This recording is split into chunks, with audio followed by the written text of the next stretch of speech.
Ezra Levant here in Edgewood, British Columbia, at the site of the ostrich farm that has gripped so much attention, not just across Canada, but around the world. It's been an important story for a number of reasons, and I thought I would take a huddle with Drea Humphrey, who's been leading our coverage on this file for months, Sid Pizard, who's been here for weeks. And you know, I counted, and over the course of time, we've actually had 6 different Rebel News reporters rotate through here, and you might be thinking, why? Why is this an important story? And I didn't catch on right away either until I saw some of Drea's work. Drea, why has this turned into a massive international story? It actually starts back to the minks. Many people don't realize that during COVID, a mink farming industry was completely wiped out by unelected bureaucrats in the name of COVID-19. Now, they, unlike these farmers, chose not to publicly stand up. It all happened quietly and in the dark. These farmers were different. These farmers were special, and so were the herd that they wanted to save. And so when I saw that there were farmers that were willing to say no to the Canadian Food Inspection Agency and say they should live because they're healthy, I knew it was going to be an important story. I estimate you've done maybe 100 reports from there. It's very close. You know, like you said, the team has started to help, so that's added to the close to 100 reports that I would say we've done. And you've built a level of trust with the family. I was talking to one of the neighbors who said that her entire worldview has been changed. She doesn't believe she can trust the mainstream media anymore, and this is a new thing for her because she just can't reconcile what is actually happening with what CTV and CBC are happening. I thought that was an incredible thing. You, on the other hand, have built trust. Absolutely. They have welcomed me to be in there, sometimes behind the scenes, while they're trying to figure out their next step. And they are just the most welcoming people. They are exactly who you would expect farmers to be. Hardworking. They were going out early mornings doing the chores. Now the state has robbed them of that. But then still inviting all of these people. I don't know how they've done it for 10 months to be a part of this fight. They've been eating with them, crying with them, rejoicing with them on the wins they had along the way, and now they're preparing to fight back in a new way. Well, I know. Even though the ostriches were massacred in the last few days, the Rebel News will stay committed to this story. Now, Sid, you have an interesting contrast because you were at the Coutts blockade. That was the main convoy for the truckers was in Ottawa. That was the big show. But in Alberta, truckers, farmers, grassroots people said, we've got to do something about Alberta's lockdown. You were embedded in that for 2 weeks almost.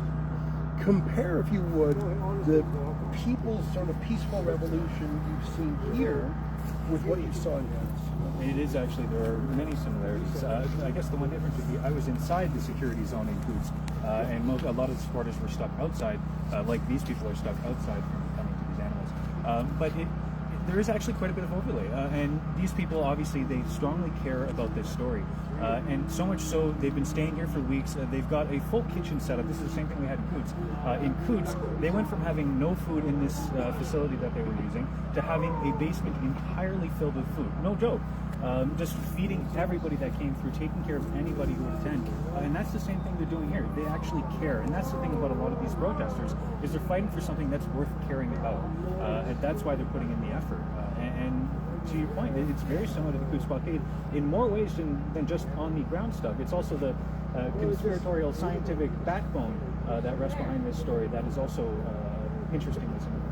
And I think there's another comparison, which is the police. You know, there's a phrase, the Reichstag fire. As you know, that's a phrase for sort of a false flag incident.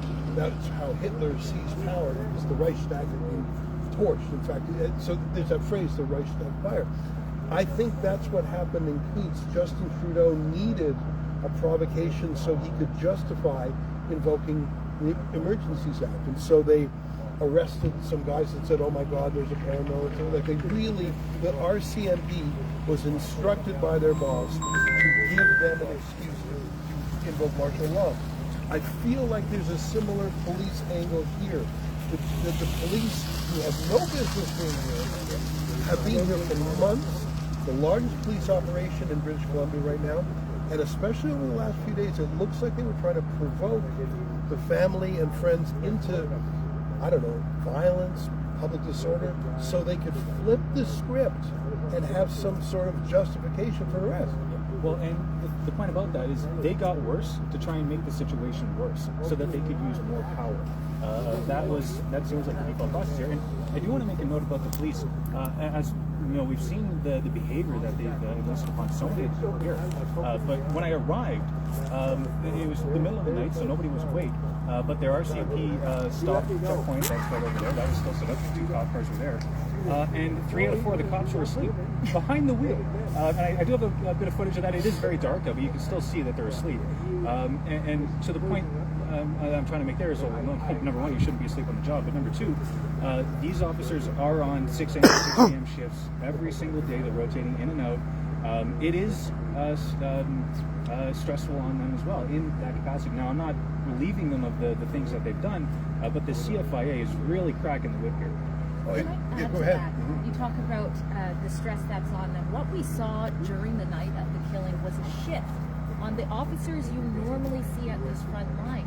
All of a sudden, it was mostly younger officers we've never seen before, and quite a few of them seem to be antagonizing the grieving farmers, the grieving neighbors who are also family and all love the ostriches. More of that is to come on our special website, avengetheostriches.com. But I spoke to somebody who's experienced, a former officer, and he said that is probably because this situation has been wearing on the officers who were there. So when they knew the kill was going to happen, they needed to have a harder presence here instead of ones that might break. Well, the killing happened, and I think there's a lot of questions that have to be answered. I came here with sort of a list of 17 questions, and they're real questions, they're fact questions, like who did the killing, what weapons did they use, did they sedate or tranquilize the animals. I had a lot of, those are basic factual questions that any transparent police force should answer. Bizarrely, they refuse to answer those questions even by phone, whereas a few weeks ago they had an in-person interview with me. There's so much opacity instead of transparency. Drea, what's going on with the secrecy? Why are there drones? Why did they build haystacks so no one could see what was happening in the kill zone? There was more effort and money spent on hiding what was going on than what was going on. There are so many questions like that, including how is it legal for the Canadian Food Inspection Agency to have tampered with the farm's cameras? Literally block them, and we don't know if damaged any of them. Now, I want to point out who should be and who I believe is at the head of the operation here, at least for the RCMP. I want to get the names exactly right here. Just for a second. So it should be that it is the Assistant Commissioner John Brewer who's in charge of this whole thing, operating here in BC from the E Division, and then of course he would defer to the commanding officer. The commanding officer, Deputy Commissioner Dwayne McDonald, would be accompanied with that, and then that all falls under Mike Doohan, who of course is the commissioner out of Ottawa. But do you think you can find someone here on the ground showing a face to this operation that is using so many tax dollars and resources? We have drug labs that need to be busted. We have I can't help but think of how we're lowering the standard, lowering the minimum sentence for pedophiles, and then we have cops out here doing this type of stuff. It's just a sign of us going so backwards. Crazy. Well, listen, I want to thank the both of you. I mean, Drea, you've been out here so long. We were able to, through the generosity of our viewers, crowdfund an RV. So you could actually stay here, and you brought some of your family here. And I'm really glad, because you're a mom. You're a busy mom. You got a household back home, but you transplanted yourself here for weeks and weeks. I'm grateful to you. Sid, you were one of 6 rebels that rotated through here. And I think you were sleeping in your car, is that right? Correct. Well, I guess that's how it was down in Coots, too. Yeah, well, I turned it into a proper reportmobile. I learned from last time. Well, I can't thank you guys enough. And, you know, Rebel News, our motto is telling the other side of the story, and I think we really did that here. And, you know, I'm delighted to see so many other citizen journalists here. our friend Chris Dacey, also members of the Independent Press Gallery, and I've gotten to know a few of them, but I always find that encouraging because that's how you're going to get around the regime media, which is, the regime has decided crush the ostrich farm, and it's like the CBC and the CTV have become stenographers of the CFIA. So I'm delighted to see that the story got out despite the regime media. So thank you, Drea. Thank you, Sid. Thanks to Rebel News viewers who have chipped in to help pay for our costs. As Drea suggested, we're going to move from SaveTheOstriches.com to AvengeTheOstriches.com. We've done another video that I hope you'll watch where we had a heart-to-heart with the family for almost an hour talking about what's happened and some of the potential future steps. Our reportage will likely wrap up on the scene here probably in the next few days. Although, who knows how long the RCMP are going to stay here, right, Drea? Well, that's the thing. After everything that's happening, we saw the farmers come out, look at their empty pens in more devastation, and they're saying, get out of here. What more do you want to take from us? Can't we at least have our land back? They're not even getting an answer to that. The warrant has no end. Let me close with something I've referred to several times today. And I really encourage you to look this up. It's a quick read. It's called Sir Robert Peel's Principles of Policing. And you might wonder, why are British police called the Bobbies? Well, they're named after Sir Robert Peel. And he had these principles of how the police maintain the trust and support of the community. And you look through that list, and it's like the RCMP have broken every single one of those.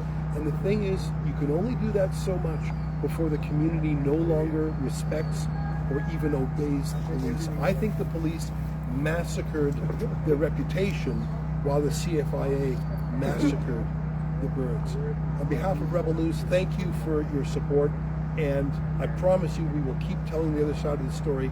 And this was an important story for anyone who cares about freedom, property rights, limited government, transparency, and, I don't know, the ability to live freely. And as farmers, yeah. Last word to you, Drea. My last word is another thank you to everybody, not only who helped support our journalism here, but also shared. Please continue to share. This is breaking through the echo chamber because on a very basic level, everybody knows you should not kill animals for no reason, which is exactly what happened here. So we are going to avenge the ostriches at AvengeTheOstriches.com.